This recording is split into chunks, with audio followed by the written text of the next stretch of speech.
The last minute.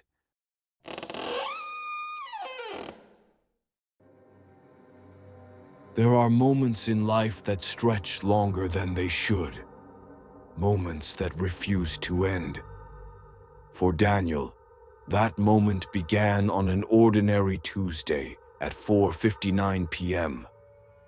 He was driving home from work, his mind cluttered with the small noise of daily life. An unpaid bill, a broken promise, a phone call he meant to return. The light turned red. He sighed, drumming his fingers on the steering wheel. Then he looked left and saw a truck speeding toward the intersection.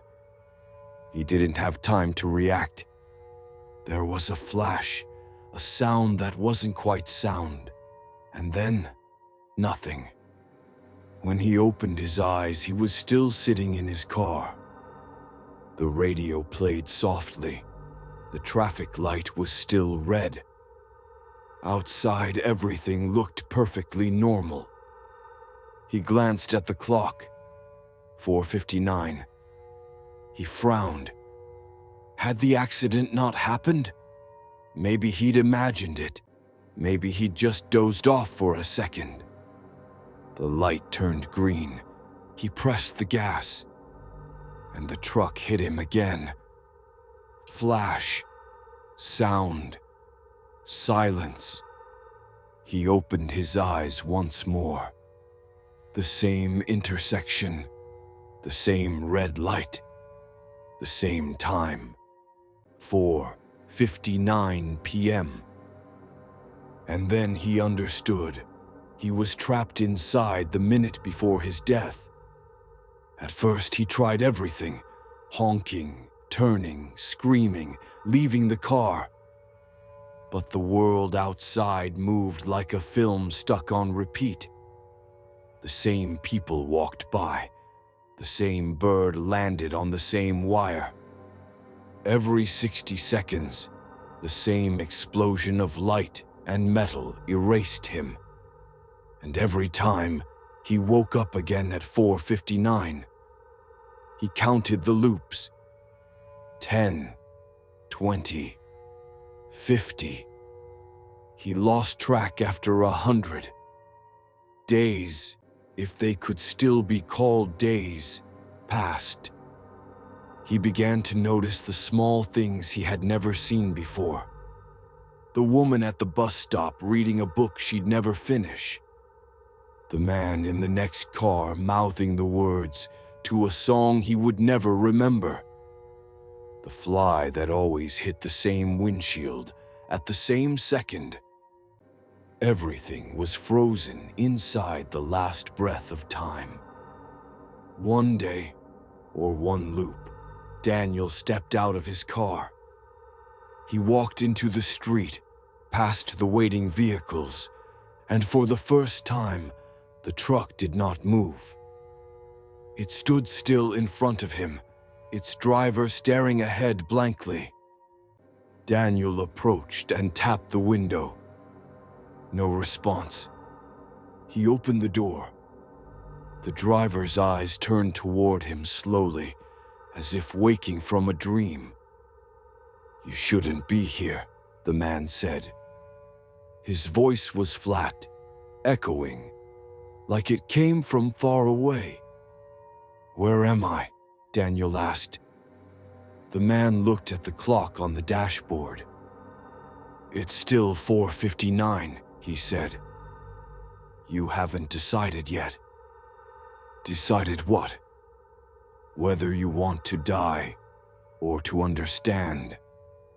Daniel felt the air tighten around him. "Understand what?" "That every second you lived led you here," said the driver. "The moment before death isn't punishment. It's revelation." The man's eyes began to glow faintly, as if fire burned behind his pupils. "Who are you?" Daniel whispered. The driver smiled sadly. "I'm what waits for you when you finally stop running." Daniel stepped back, terrified, but the man continued speaking calmly. You've been given the minute, the last minute, to look at what you made of your life. Don't waste it on fear. And then the world around them began to shift. The street disappeared. The cars melted into gray fog.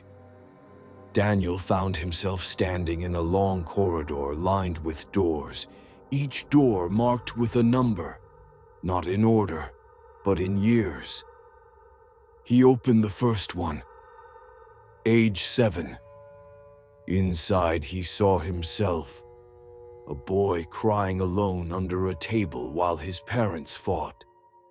He remembered that day vividly now, the fear, the helplessness.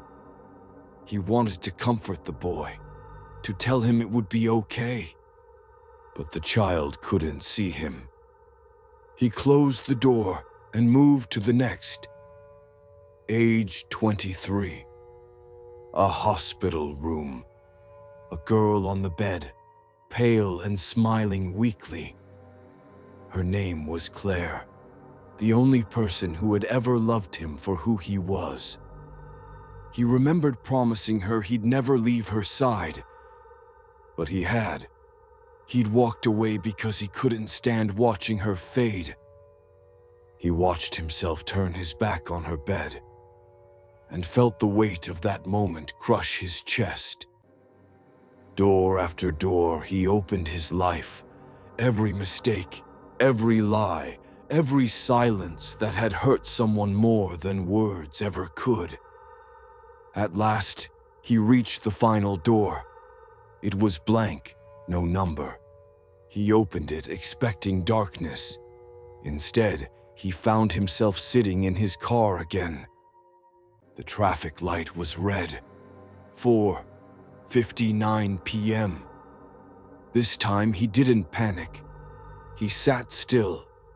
He watched the people around him, saw the beauty in their ordinary gestures, the quiet dignity in their ignorance of time. He smiled, and for the first time since the loops began, he whispered, "I'm ready." The light turned green. He didn't press the gas. He closed his eyes. The truck roared past him, but it didn't hit him. The sound faded, and he opened his eyes to find the intersection empty. The clock said 5 p.m. He stepped out of the car. The air was still, golden. The world had moved on. Behind him, the city was gone. Ahead of him stretched a long, quiet road, bathed in light, too soft to be of this earth. He understood then. Death had already happened. What remained was the mercy of knowing it. He walked toward the horizon, and with each step, the minute dissolved, until only silence remained. Later, on that same street, people would swear that at exactly 4:59 every evening, traffic lights flickered, and for a heartbeat, time seemed to hold its breath. And maybe, just maybe, that was Daniel's final poem. The moment he learned that even the end of time can be a kind of forgiveness.